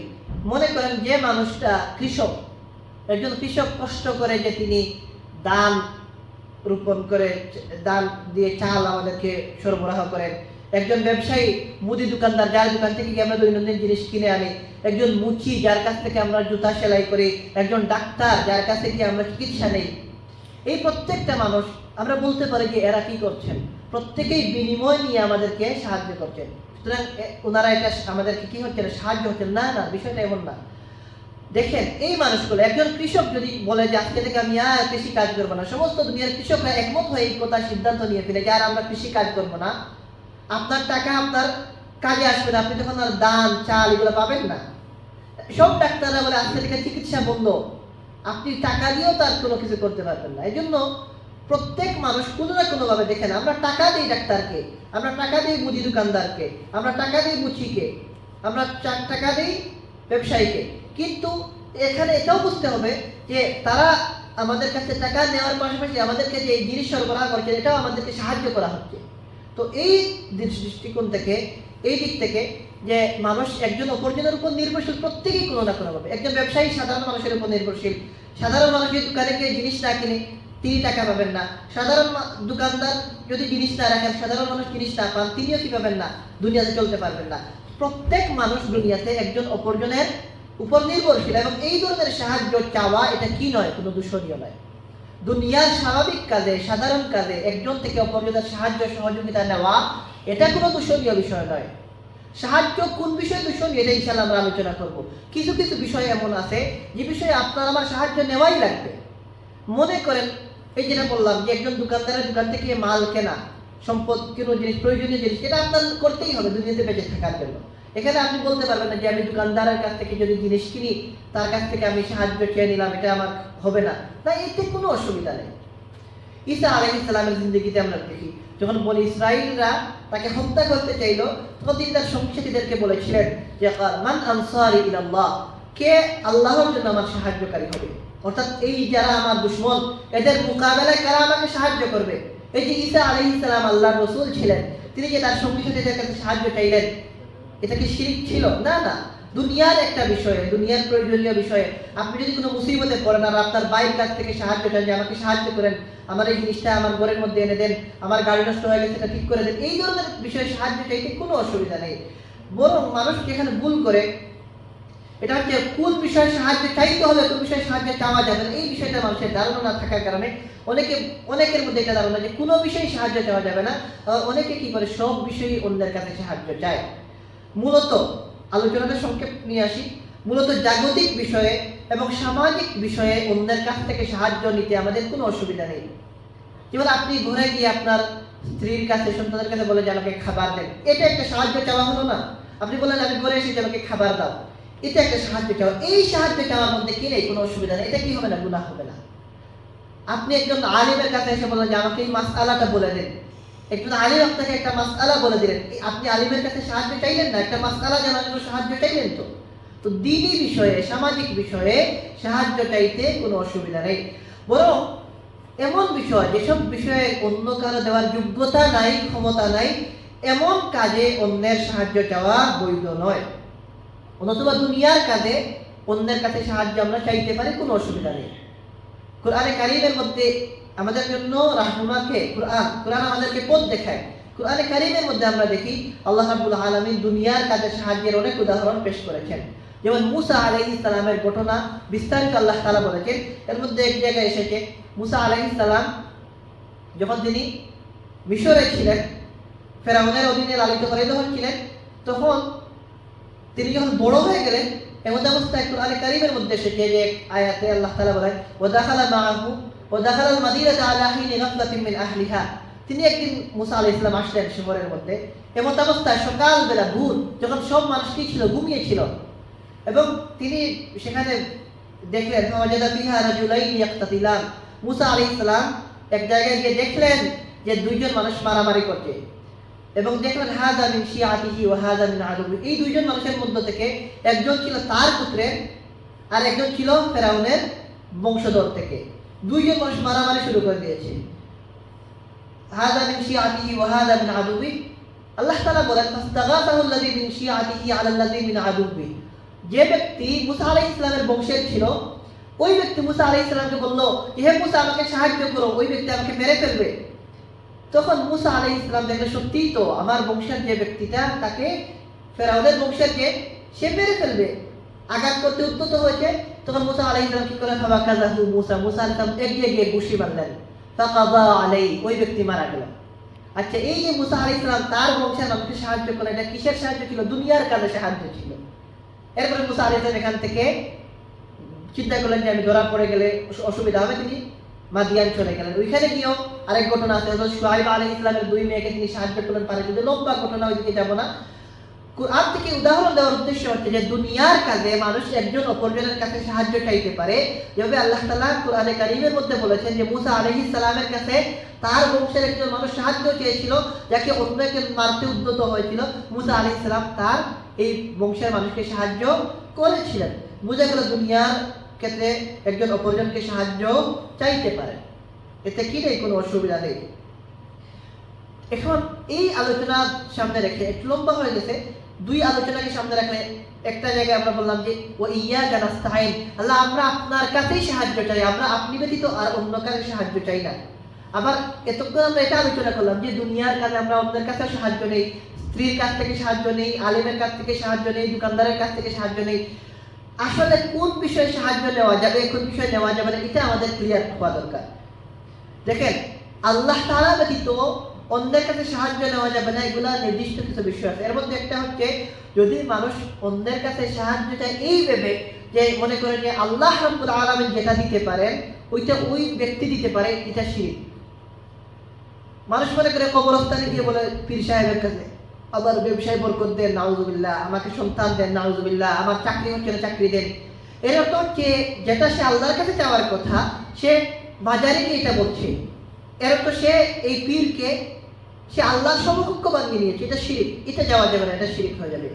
আচ্ছা, আবার এমনও হয় অনেক ক্ষেত্রে, মুশরিকদের সম্পর্কে সে যারা মূর্তি পূজা করতো ওই জমানায়, তাদেরও বিশ্বাস ছিল যে আল্লাহ, কিন্তু তারা মূর্তি পূজা করতো কিরকম? তারা বলতো যে আল্লাহর কাছে আমরা সরাসরি পৌঁছাতে পারবো না, আমাদের এখন কি যে আল্লাহর কাছে পৌঁছার জন্য আমাদের কোনো মাধ্যম নাই। আমরা সরাসরি, আমরা যদি বলি হে আল্লাহ, ইয়া আরহামার রাহিমিন, ইয়া আরহামার রাহিম, ইয়া আরহামার রাহিমিন, এগুলো বলি, আমাদের বিশ্বাস যে আল্লাহ রাব্বুল আলামিন আমাদের কথা শুনেন। প্রত্যেক মানুষ, দুনিয়ার প্রত্যেকজন মানুষ, চাই সে সম্পদশালী হোক, চাই সে গরিব হোক, চাই সে আলিম হোক, চাই সে আলিম না হোক, চাই সে বৃদ্ধ হোক, চাই সে ছোট হোক, প্রত্যেক মানুষ যেই আল্লাহকে ডাক দিবে, আমরা বিশ্বাস করি আল্লাহ রাব্বুল আলামিন আমাদের কথা শুনেন। মুশরিকদের এই ধারণা ছিল যে আমরা সরাসরি আল্লাহর কাছে পৌঁছাতে পারি না, আমাদেরকে এইসব মূর্তির ভায়া ধরে, মাধ্যম ধরে পৌঁছাতে হয়। এর অর্থ হচ্ছে তারা মনে করত যে আল্লাহ রাব্বুল আলামিন একজন, কিন্তু আল্লাহ রাব্বুল আলামিন আরো কিছু মানুষকে কিছু যোগ্যতা দিয়েছেন যারা আমাদের চাইতে উত্তম, এরা আমাদেরকে আল্লাহর পর্যন্ত পৌঁছে দেয়। এবং তাদের অনেকে এরকম বিশ্বাস ছিল যে আল্লাহ তাআলা এই মূর্তিগুলোকে কিছু কিছু যোগ্যতা দিয়েছেন। এরাও কি করতে, নাউজুবিল্লাহ, এরাও কি করতে পারে আল্লাহর পক্ষ থেকে, হয় না এইভাবে। মনে করেন একজন প্রধানমন্ত্রীর অনেক যোগ্যতা থাকে। এখন দেখা যায় আমাদের সমাজে প্রধানমন্ত্রীর যে সচিব থাকে, তিনিও প্রধানমন্ত্রীর পক্ষ থেকে একটা ক্ষমতা পেয়ে তিনি অনেক কিছু করে ফেলেন, কারণ তিনি প্রধানমন্ত্রীর সচিব, প্রধানমন্ত্রীর সাথে কাজ করেন। এরকম হয়। মূর্তি পূজারীদের এই ধারণা ছিল যে আল্লাহ রাব্বুল আলামিন ক্ষমতাবান, আর এই যে মূর্তি যাদের আমরা ইবাদত করি এরাও আল্লাহর পক্ষ থেকে কিছু কিছু ক্ষমতা পেয়েছে এবং এরা এটা আমাদের করতে পারে। নাউজুবিল্লাহ, এটাও শিরক। তো এইসব বিষয়ে যেটা আল্লাহ রাব্বুল আলামিন ছাড়া কেউ দিতে পারবেন না, আল্লাহ রাব্বুল আলামিন ছাড়া অন্য কারো কাছে চাওয়া, অথবা আল্লাহর পক্ষ থেকে কেউ ক্ষমতা পেয়েছে এই ধারণা করে চাওয়া, এই উভয়টা শিরক হবে। এবং এগুলো যারা করবে আল্লাহ রাব্বুল আলামিন এদের তো কবুল করবেন না, বরং এরা ইমানের সীমারেখা থেকে বের হয়ে আল্লাহর নাফরমানে পরিণত হবে। 3 নম্বর প্রকার হচ্ছে যে মানুষ অনেকের ক্ষেত্রে এই চিন্তা করে, অনেক ধারণা রাখে যে আল্লাহ রাব্বুল আলামিনের সমকক্ষ না, কিন্তু অনেকের সাথে এইরকম ব্যবহার করে যেন মনে করে তার আমলের দ্বারা বোঝাতে চায় ওনাকে আল্লাহর সমকক্ষ বানিয়ে নিয়েছে। এবং অনেকে কবরস্থানে গিয়ে সিজদা করে বা কবরস্থানে গিয়ে মান্নত করে। আপনি যদি বলেন যে আপনি কবরে গিয়ে কেন মান্নত করলেন, আল্লাহর কাছে আপনি মান্নত করেছেন, তো সে বলে যে আমি কবরস্থানে গিয়ে মান্নত করেছি আল্লাহর কাছে, এখানে গিয়ে মান্নত করেছি আল্লাহর কাছে, বা কবরে গিয়ে সিজদা করেছি সম্মান দিতে গিয়ে। সে বলে, আপনি অনেককে জিজ্ঞাসা করে দেখবেন যারা কবরে গিয়ে সিজদা করে, সে বলে যে আমি আল্লাহকে বিশ্বাস করি, আল্লাহ একক, আর কবরে যিনি আছেন তাকে আমি আল্লাহ মনে করি না, নাউজুবিল্লাহ, আল্লাহ মনে করি না, কিন্তু তাকে আমি সম্মান করি। তো এখানে দেখা যাচ্ছে সে মুখে বলছে যে আমি কবরে যিনি আছেন তাকে আমি আল্লাহ তো মনে করি না, কিন্তু সে ওনাকে সিজদা করছে। এর অর্থ হচ্ছে সে আমলের দ্বারা বোঝাচ্ছে যে ইনি আল্লাহ রাব্বুল আলামিনের সমকক্ষ, নাউজুবিল্লাহ, কিন্তু আমার মুখে বলছে যিনি আল্লাহর সমকক্ষ না। এটা এক ধরনের শিরক। এটা কি না, ইতিকাদি শিরক না, আমলি শিরক। আমলি শিরক আর ইতিকাদি শিরকের পার্থক্য হচ্ছে, একটা হচ্ছে আমার বিশ্বাস, একজন মানুষ বিশ্বাস করে, যেমন মূর্তি পূজারী যারা এরা বিশ্বাস করে এই মূর্তিগুলা আল্লাহর পক্ষ থেকে এবং এরা আল্লাহর কাছে পৌঁছে দেয়, নাউজুবিল্লাহ, এর অর্থ তার বিশ্বাস এদের ব্যাপারে। আর যারা এই বিশ্বাস রাখে না, কিন্তু কবরে গিয়ে সিজদা করে, কবরে গিয়ে কিছু চায়, আবার মুখে যদি জিজ্ঞাসা করেন বলে যে না আমরা এদেরকে এরকম মনে করি না, এদেরও শিরক হচ্ছে, যেটা হচ্ছে কি আমলি শিরক। একইভাবে অনেক ক্ষেত্রে আমরা এটা মনে করি যে ধরেন আমরা দুনিয়ার অনেক বিষয় ব্যবহার, ঔষধের ব্যবহার করতে হয়, আর নানা কিছু ব্যবহার করতে হয়, কিন্তু আমরা ঔষধ যখন গ্রহণ করি আমরা এটা বলি যে ঔষধ আমাকে সুস্থতা দান করে, ঔষধ আমাকে সুস্থতা দান করে না, বরং আল্লাহর হুকুম মেনে ঔষধ আমরা গ্রহণ করি, আল্লাহ রাব্বুল আলামিন এই ঔষধের বদৌলতে আমাদেরকে সুস্থতা দান করেন। এখন কেউ যদি আসবাবকে মনে করেন, আপনি এখান থেকে কোনো জায়গায় যাবেন, কোনো জায়গায় যাওয়ার জন্য আল্লাহ রাব্বুল আলামিন তৌফিক দিলে আপনি যেতে পারবেন। আপনার গাড়ি আছে, গাড়িতে তেল আছে, জন্য গাড়ি আপনাকে নিয়ে যাবে, এটা বিষয় এমন না। আপনার ইয়াকিন থাকতে হবে যে এই গাড়িটার মাধ্যম আল্লাহর হুকুমে এই গাড়িটা আমি চালিয়ে আমার গন্তব্যে পৌঁছাবো। এটাও এক ধরনের, এটা কি না ইতিকাদি শিরক না, কিন্তু এটা এক ধরনের কি হয়, আসবাবের উপর নির্ভরশীল হয়ে যাওয়া, এগুলোও ক্ষতিকর। এগুলোর কারণে কাউকে কি বলা যাবে না, মুশরিক তো বলা যাবে না, কিন্তু কেউ যদি এগুলো ইখতিলাফি বিষয়, কোনো ফকিহ যদি এদেরকে মুশরিক হওয়ার ফতোয়া দেন, এটা অবাক হওয়ার কিছু নেই, কিন্তু এগুলোও ক্ষতিকর জিনিস। আপনি যখন বিশ্বাস করবেন যে ঔষধ আপনি যখন গ্রহণ করবেন, আর আপনার বিশ্বাস হয় যে এই ঔষধ আমাকে সুস্থ করে দেবে, তা আপনার আল্লাহর প্রতি ইয়াকিন কি থাকলো? আপনার ঔষধ গ্রহণ করতে হবে, আল্লাহ রাসূল চিকিৎসা নিয়েছেন, আপনি কোনো জায়গায় যাওয়ার জন্য বাহন গ্রহণ করতে হবে, কিন্তু আপনার সব কিছুর উপরে ইয়াকিন থাকতে হবে যে আল্লাহ রাব্বুল আলামিনের হুকুমে এগুলা হয়। এই হচ্ছে বিষয়, যে আল্লাহর সাথে কাউকে শরীক করা যাবে না, এবং আল্লাহর সাথে আল্লাহ রাব্বুল আলামিন কাউকে তার শরীক বানিয়েছেন, কাউকে ক্ষমতা দিয়েছেন, এটাও মনে করা যাবে না। এবং এই সব ক্ষেত্রে যদি অন্যের কাছে সাহায্য চাওয়া হয়, তখন এইসব ক্ষেত্রে বড় ক্ষতিকর বিষয়, যেগুলো আমাদের ঈমানকে নষ্ট করে ফেলবে। বরং যে বিষয়গুলো আল্লাহ ছাড়া কেউ দিতে পারবেন না, এগুলোতে আল্লাহর সাহায্যই চাইতে হবে, এটাই আমরা স্বীকার করি। ও ইয়াকা নাস্তাঈন, আল্লাহ আমরা আপনারই সাহায্য চাই, আমরা আপনি ছাড়া অন্য কারো সাহায্য চাই না। আমার ভাইরা, ইয়াকা না'বুদু ওয়া ইয়াকা নাস্তাঈন, এই জন্য বললাম যে এই আয়াতটা বড় গুরুত্বপূর্ণ। এই আয়াতের মধ্যে ইবনে কাসির রাহমাতুল্লাহি আলাইহি আবার এটা বলি যে তিনি বলেছেন যে এই আয়াতের মধ্যে আল্লাহ রাব্বুল আলামিন সূরা ফাতিহার সারা খুলাসা বা সারাংশ রেখেছেন। দুনিয়াতে আল্লাহ রাব্বুল আলামিন আমাদেরকে পাঠিয়েছেন ইবাদতের জন্য। কোরআনে কারীমের মধ্যে আল্লাহ তাআলা বলেন, ওয়া মা খালাকতুল জিন্না ওয়াল ইনসা ইল্লা লিয়াবুদুন, যে তোমাদেরকে সৃষ্টি করা হয়েছে, ওয়া মা খালাকতুল জিন্না ওয়াল ইনসা, আমি মানব এবং জিন জাতিকে সৃষ্টি করেছি আমার ইবাদতের জন্য। সুতরাং ইবাদত করাটা আমাদের দুনিয়াতে আগমনের উদ্দেশ্য। আর আল্লাহ রাব্বুল আলামিন এই আয়াতের মধ্যে আমাদেরকে শিক্ষা দিয়েছেন, আমাদেরকে বলেছেন আমরা স্বীকার করি এখানে আমরা আপনারই ইবাদত করি এবং আল্লাহ আমরা আপনারই সাহায্য চাই। কোন ক্ষেত্রে? ইবাদতের ক্ষেত্রে এবং সব ক্ষেত্রে।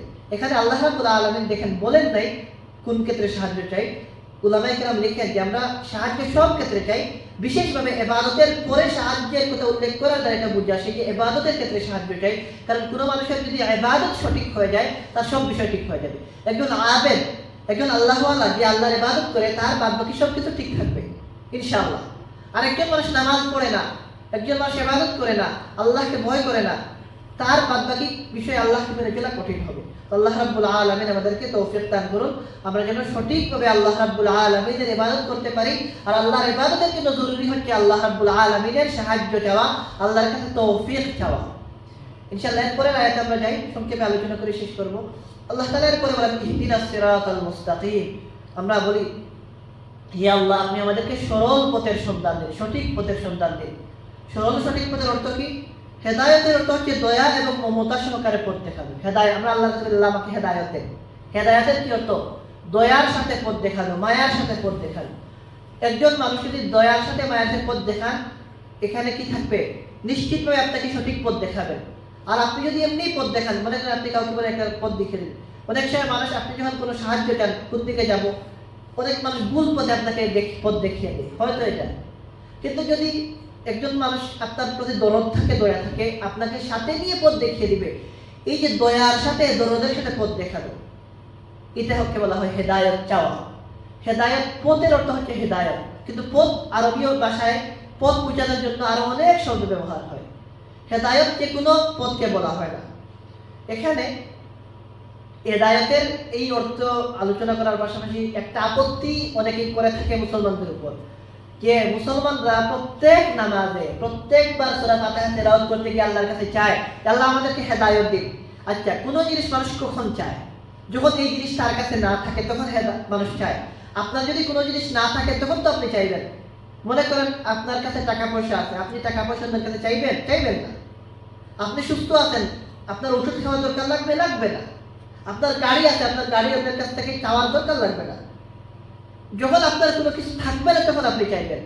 এখন বিধর্মীরা এই আপত্তি তুলে মুসলমানদের উপর, যে মুসলমানরা প্রত্যেকবার বলে ইহদিনাস সিরাতাল মুস্তাকিম, যে আল্লাহ আমাদেরকে সরল পথের সন্ধান দিন। এর অর্থ হচ্ছে মুসলমানরা সরল পথের সন্ধান পায় না, এই জন্য প্রত্যেকবার তারা হেদায়েত চায়। নাউযুবিল্লাহ। এই আপত্তিটা একটা উদ্ভট। কেননা হেদায়েতের কি অর্থ এটা আমাদের বুঝতে হবে। হেদায়েতের অর্থ হচ্ছে পথ, এর পাশাপাশি হেদায়েতের আর অনেকগুলো অর্থ আছে। হেদায়েতের এক অর্থ হচ্ছে সাবিত কদম। সাবিত কদম মানে যে পথের উপর আছে এর উপর অটল থাকা, ইস্তেকামত। হেদায়েতের অর্থ হচ্ছে ইস্তেকামত। এবং আমরা যখন ইহদিনাস সিরাতাল মুস্তাকিম বলি, এটার অর্থ হচ্ছে আল্লাহ আপনি আমাদেরকে সরল সঠিক পথের সন্ধান দিন। এখানে হেদায়েতের অর্থ হচ্ছে আমি যে পথের উপর আছি এর উপর অটল থাকার দরকার দিন। আজকে আমি হেদায়েতের উপর আছি, মুসলমান আছি, মুমিন আছি, কোনো নিশ্চয়তা নেই যে আমি 1 মিনিট পরে আমার ঈমান থাকবে। কোনো নিশ্চয়তা নেই আমি 1 মিনিট পরে আল্লাহ রাব্বুল আলামিনের নেক বান্দাদের অন্তর্ভুক্ত থাকবো। এখানে ইহদিনাস সিরাতাল মুস্তাকিমের অর্থ এটা না শুধু যে আল্লাহ আপনি আমাকে সঠিক পথের সন্ধান দিন, এটার আরো অনেকভাবে অর্থ করা হয়। মুফাসসিরিনে কেরাম এটার অর্থ এটাও করেন যে আল্লাহ আপনি আমাদেরকে সঠিক পথে অটল থাকার তৌফিক দেন। এখন বলেন, আমরা যদি পুরা জিন্দেগি এইভাবে বলি আল্লাহ আপনি আমাদেরকে অটল থাকার তৌফিক দেন, এটা কি এই প্রশ্ন আসার সুযোগ থাকে যে আমরা হেদায়েত পাই নাই? না, বরং হেদায়েতের এই অর্থ সঠিক পথের উপর অটল থাকা। অথবা আরেকটা অর্থ হয় হেদায়েতের এক অর্থ হচ্ছে মনজিলে মকসুদে পৌঁছানো। মনজিলে মকসুদে পৌঁছানোর কি অর্থ?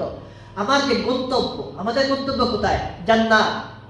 মুসলমানদের গন্তব্য জান্নাত। এই জান্নাত পর্যন্ত পৌঁছানো। হেদায়েতের অর্থ হচ্ছে আল্লাহ আপনি আমাকে সঠিক পথের সন্ধান দিন। এর একটা অর্থ হচ্ছে আল্লাহ আপনি আমাকে জান্নাত পর্যন্ত পৌঁছে দেন।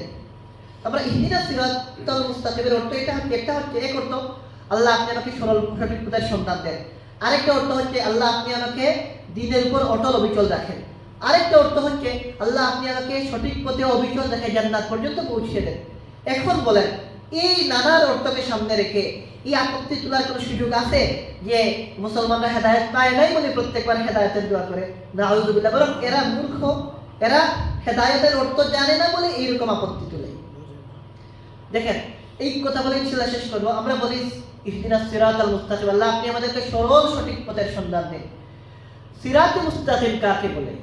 আমরা যে বলি আল্লাহ সিরাতে মুস্তাকিমের উপর আপনি আমাদেরকে চালান, সিরাতে মুস্তাকিমের উপর আপনি আমাদেরকে অটল অবিচল রাখুন। সিরাতে মুস্তাকিম কাকে বলে? উলামায়ে কেরাম লেখেন যে আকীদায়ে তাওহীদ আর ইত্তিবায়ে সুন্নাত গ্রহণের নাম হচ্ছে সিরাতে মুস্তাকিম। কি অর্থ? তাওহীদের উপর অটল থেকে রাসূলের তরিকায় চলার নাম হচ্ছে সিরাতে মুস্তাকিম। অর্থাৎ আমরা যদি বলি যে কোন মানুষ সঠিক পথে আছেন, বোঝার উপায় কি? এটা সহজ উপায় হচ্ছে যে মানুষ সিরাতে মুস্তাকিমের উপর আছেন, সিরাতে মুস্তাকিমের উপর থাকবেন, ইনি সঠিক পথে আছেন। এখন সিরাতে মুস্তাকিম কাকে বলে? সিরাতে মুস্তাকিম হচ্ছে যার মধ্যে আকীদায়ে তাওহীদ আছে, যিনি আল্লাহকে এক বিশ্বাস করেন এবং যিনি রাসূলের তরিকা মেনে চলেন, তিনি সিরাতে মুস্তাকিমের উপর আছেন। তো সঠিক বা সহজ একবারে গুলমুল কথা, খুলাসা কথা হচ্ছে ইহদিনাস সিরাতাল মুস্তাকিমের মধ্যে আমরা যে সিরাতে মুস্তাকিম বলি, সিরাতে মুস্তাকিমের সারাংশ হচ্ছে যে যিনি আল্লাহকে এক মানেন, বিশ্বাস করেন এবং যিনি রাসূলের তরিকার উপর চলেন, তিনি সিরাতে মুস্তাকিমের উপর আছেন। যার মধ্যে এই দুটা থেকে কোনো একটা কমতি পাওয়া যাবে, তিনি সিরাতে মুস্তাকিমের উপর নাই। একজন আল্লাহকে এক মানেন কিন্তু রাসূলের তরিকা মানেন না, তিনি রাসূলের তরিকার উপর চলেন না, তিনি সিরাতে মুস্তাকিমের উপর না। একজন আল্লাহর সাথে কাউকে শরীক করেন, শিরিক করেন কিন্তু রাসূলের তরিকা মেনে চলেন, তিনিও সিরাতে মুস্তাকিমের উপর না। দুইটা যখন কম্বিনেশন হবে, একসাথে পাওয়া যাবে, তখন বলা যাবে সিরাতে মুস্তাকিমের উপর আছে। এবং দেখেন সিরাত আগে বলেছিলাম যে রাস্তা বোঝানোর জন্য আরবি ভাষায় অনেক শব্দ ব্যবহার হয়। তরিকুনের অর্থ পথ, আরো অনেক পথ ব্যবহার হয়, অনেক শব্দ ব্যবহার হয়। সিরাত শব্দের অর্থ পথ, কিন্তু সিরাত কোন পথকে বলা হয় এটা আল্লামা ইবনে কাইয়িম রাহমাতুল্লাহি আলাইহি লিখেছেন। বড় চমৎকার একটা কথা তিনি লিখেছেন, এটা একটা তাফসীরের মধ্যে এটা বড় চমৎকার ভাবে ইবনে কাইয়িম রাহমাতুল্লাহি আলাইহির উদ্ধৃতিতে এসেছে। তিনি লিখেছেন সিরাত ওই পথকে বলা হবে যে পথটা সোজা হবে। পথ চলতে গিয়ে আমাদের অনেক পথ কি হয়, বাঁকা হয়, এইরকম হয়, সোজাকে ডান বাম এরকম হয়। আরবি ভাষায় সিরাত ওই পথকে বলা যায় যেটা বাঁকা তেড়া হয়, বক্রতা থাকে, এবং সোজা যে পথ ওই পথকে বলা যাবে সিরাত। এবং ওই পথকে সিরাত বলা যাবে যেটা কি হবে, গন্তব্য পর্যন্ত মৌসুল ইলাল মাকসুদ হবে, অর্থাৎ গন্তব্য পর্যন্ত পৌঁছানো যাবে। মনে করেন এমন একটা পথ, যে পথ কিছু দূর গিয়ে আপনার শেষ হয়ে যাবে। আপনি এখান থেকে রওনা দিলেন, যাবেন আপনি কোথায়, বার্মিংহাম। এখন এমন পথে রওনা দিলেন, কিছু দূর যাওয়ার পরে আপনি দেখেন আর সামনে পথ নাই, পথ বন্ধ, এদিকে রাস্তাই নাই, বরং আপনাকে তখন ফিরে আসতে হবে, সঠিক পথ খুঁজতে হবে। এটাকে আপনার সিরাত বলা যাবে না, বরং আপনি এমন রাস্তা, একটা উদাহরণ হিসাবে মনে করেন এখান থেকে বার্মিংহামের রাস্তা, আপনি এমন রাস্তা দিয়ে যাচ্ছেন যেটা আপনাকে একবারে সঠিক জায়গা পর্যন্ত পৌঁছে দিবে, আরবি ভাষায় ওইটাকে সিরাত বলা যাবে। তো শর্ত হচ্ছে প্রথম শর্ত হচ্ছে যে সঠিক পথ, সোজা পথ, এখানে ডান বাম নাই। ডান বাম নাই মানে কি হচ্ছে, কোনো বক্রতা নাই, কোনো তেড়া উল্টা পাল্টা নাই, একেবারে সঠিক পথ। কি হচ্ছে, ওই পথটা এমন হবে যেটা আপনাকে আপনার গন্তব্য পর্যন্ত পৌঁছে দিবে। 3 নম্বর হচ্ছে যে এটা হচ্ছে সবচেয়ে নিকটবর্তী হবে, এটা আপনার গন্তব্যে পৌঁছার সবচেয়ে কাছাকাছি হবে, এটা আপনাকে আপনার গন্তব্যে পৌঁছানোর ক্ষেত্রে সবচেয়ে সহজ মাধ্যম হবে। 4 নম্বর হচ্ছে প্রশস্ত হবে, এমন একটা পথ যেখান দিয়ে একজন গেলে দুজন যাইতে পারেন না, যাওয়া যায় না, এটাকে আপনার সিরাত বলা যাবে না। প্রশস্ত বিশাল পথকে সিরাত বলা যাবে। এবং 5 নম্বর হচ্ছে সিরাত ওই পথকে বলা যাবে যে এটা ছাড়া আর কোনো পথ নাই। এই 5টা বিষয় যখন পাওয়া যাবে তখন সিরাত বলা যাবে কোনো পথকে। এই যে 5টা বিষয় না থাকলে সেই পথকে সিরাত বলা যাবে না। এখন দেখেন সিরাতে মুস্তাকিমের অর্থ হচ্ছে আমরা আল্লাহর কাছে কি চাই, আল্লাহ আপনি আমাদেরকে সরল সঠিক পথের সন্ধান দিন, অর্থাৎ এমন পথের সন্ধান দিন যে পথ এমন সহজ হবে যে পথ দিয়ে আমরা চলে আমরা জান্নাত পর্যন্ত পৌঁছাবো। যেখানে এই 5টা শর্তের একটাও পাওয়া যাবে না, এই পথকে সিরাত বলা যাবে না আরবি ভাষায় শান্তি করতে। তো এখানে পথ দ্বারা তো পথ উদ্দেশ্য না, সিরাতে মুস্তাকিম দ্বারা তো দুনিয়ার কোনো পথ উদ্দেশ্য না, রাস্তা উদ্দেশ্য না। এই পথ দ্বারা উদ্দেশ্য একটা আমাদের কল্পনার একটা পথ। কল্পনার পথ বলতে এমন পথ, এমন রাস্তা যে রাস্তা আমাদেরকে জান্নাত পর্যন্ত নিয়ে যাবে। তো এই জন্য সিরাতে মুস্তাকিম ওই পথকে বলা হয় যেটা এমন সহজ, যেটা আমাদের গন্তব্যে নিয়ে যাবে, যেটা অনেক প্রশস্ত, যেখানে কি নাই, কোনো বক্রতা নাই, যে কেউ কিছু দূর গিয়ে বলবে যে এই পথ দিয়ে গেলে আর তো যাওয়া যায় না, সামনে দিয়ে কেউ আসছে পিছনে, এরকম না, প্রশস্ত পথ, এবং এটা আমাদেরকে গন্তব্যে নিয়ে যাবে। আমার ভাইয়েরা, সর্বশেষ একটা কথা বলে শেষ করি। সিরাতে মুস্তাকিম দ্বারা কি উদ্দেশ্য? আমরা যে আল্লাহর কাছে বলি আল্লাহ আমাদেরকে সিরাতে মুস্তাকিমের উপর চালান, সিরাতে মুস্তাকিমের সন্ধান দিন। হযরত ইবনে আব্বাস রাদিয়াল্লাহু তাআলা আনহুমা, হযরত আব্দুল্লাহ ইবনে মাসউদ রাদিয়াল্লাহু তাআলা আনহু, তারা বলেন সিরাতে মুস্তাকিমের উদ্দেশ্য দ্বীন ইসলাম।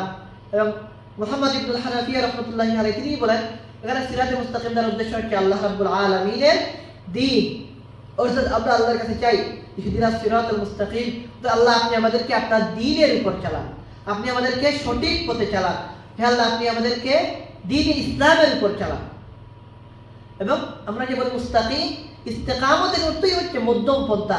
এখানে না বাড়াবাড়ি আছে, না ছাড়াছাড়ি আছে, না ইফরাত আছে, না তফরিত আছে, অর্থাৎ বাড়াবাড়ি মুক্ত, ছাড়াছাড়ি মুক্ত হয়ে চলার নাম হচ্ছে মুস্তাকিম, ইস্তেকামত। তারপরে আল্লাহর কাছে দোয়া করি ইহদিনাস সিরাতাল মুস্তাকিম। ইহদিনাস সিরাতাল মুস্তাকিমের সংক্ষিপ্ত সহজ এই অর্থ হচ্ছে যে আল্লাহ আপনি আমাদেরকে এমন পথে চালান যে পথ সঠিক পথ, যে পথে কোনো বাড়াবাড়িও নাই, যে পথে কোনো ছাড়াছাড়িও নাই, যে পথ আমাদেরকে আমাদের গন্তব্য পর্যন্ত নিয়ে যাবে। আর সেই গন্তব্য হচ্ছে জান্নাত, যে গন্তব্য হচ্ছে আখিরাত, যে গন্তব্য হচ্ছে জান্নাতুল ফিরদাউস। এই দোয়া আমরা আল্লাহর কাছে করি। তো এই দোয়া আল্লাহ রাব্বুল আলামিন আমাদেরকে তৌফিক দান করেছেন যে আমরা প্রত্যেক নামাজে এই দোয়া করি। তো আমরা দোয়া করার সময় একটা জিনিস খেয়াল করা দরকার, আমরা যখন দোয়া করব তখন আমরা যেন নিয়তের সাথে দোয়া করি। আমরা অনেক সময় তেলাওয়াত করি কিন্তু আমাদের খেয়ালই আসে না। এই জন্য তাফসীর গুরুত্বপূর্ণ, এই জন্য তরজমা গুরুত্বপূর্ণ, যে আমরা যদি জানি এগুলোর অর্থ, ইহদিনাস সিরাতাল মুস্তাকিমের অর্থ যদি আমার জানা থাকে, এটা বলার সময় আমার মধ্যে যদি একটা আবেগ আসে, একটা যদি চাহিদা আসে। আল্লাহ রাব্বুল আলামিন কি দেখেন? বান্দার অন্তরকে দেখেন। আপনি যখন বলবেন ঘুমের অবস্থায়, আপনার খেয়াল নেই কি বলছেন, তো এটা আল্লাহ রাব্বুল আলামিন কেন কবুল করবেন? এই জন্য ইবাদতের ক্ষেত্রে হুজুরি জরুরি। দোয়ার ক্ষেত্রে বলা হয়েছে আপনি যখন দোয়া করবেন, একটা দোয়া হচ্ছে মুখস্থ, আপনি দোয়া করলেন যে আপনি কি বলছেন আপনি নিজেই জানেন না। নামাজ পড়ার সময় আমরা নামাজ পড়ি, অটোমেটিক আমাদের নামাজ হয়, কিন্তু আমরা নিজেই বুঝতে পারি না কয় রাকাত হচ্ছে। এইগুলো তো আল্লাহ রাব্বুল আলামিনের দরকার নেই। আল্লাহ তাআলা ওই ইবাদত চান যেটা পিওর হবে, খালেস হবে, খাঁটি হবে। আর খাঁটি ইবাদতের জন্য জরুরি হচ্ছে হুজুরে কলব, মানে কি অন্তরকে জাগ্রত করা। তা আপনি যখন দোয়া করবেন আল্লাহর কাছে, দোয়াও তো ইবাদত। দোয়ার সময় আপনি আল্লাহর কাছে যখন দোয়া করবেন, আপনার এই মনটাকে আপনার এরকম পরিশুদ্ধ রাখা লাগবে এবং জাগ্রত রাখা লাগবে। আপনি আল্লাহর কাছে যখন বলবেন ইহদিনাস সিরাতাল মুস্তাকিম, এর অর্থ হচ্ছে আপনি আল্লাহর কাছে দোয়া করার সময় মনের মধ্যে এটা আনবেন যে আল্লাহ আপনি আমাকে সঠিক পথের সন্ধান দিন, আপনি আমাকে ওই পথে চালান যে পথে আমি জান্নাতে যেতে পারি। আল্লাহ তাআলা আমাদেরকে এই অর্থগুলা খেয়াল করে নামাজের মধ্যে, নামাজের বাইরে তেলাওয়াত করার তৌফিক দান করুন। ইনশাআল্লাহ আগামী সপ্তাহ থেকে পরবর্তী যে আয়াত এখানে আলোচনা হবে। আল্লাহ রাব্বুল আলামিন আমাদেরকে বুঝার এবং আমল করার তৌফিক দান করুন। আমিন। ওয়া আখিরু দাওয়ানা আলহামদুলিল্লাহি রাব্বিল আলামিন।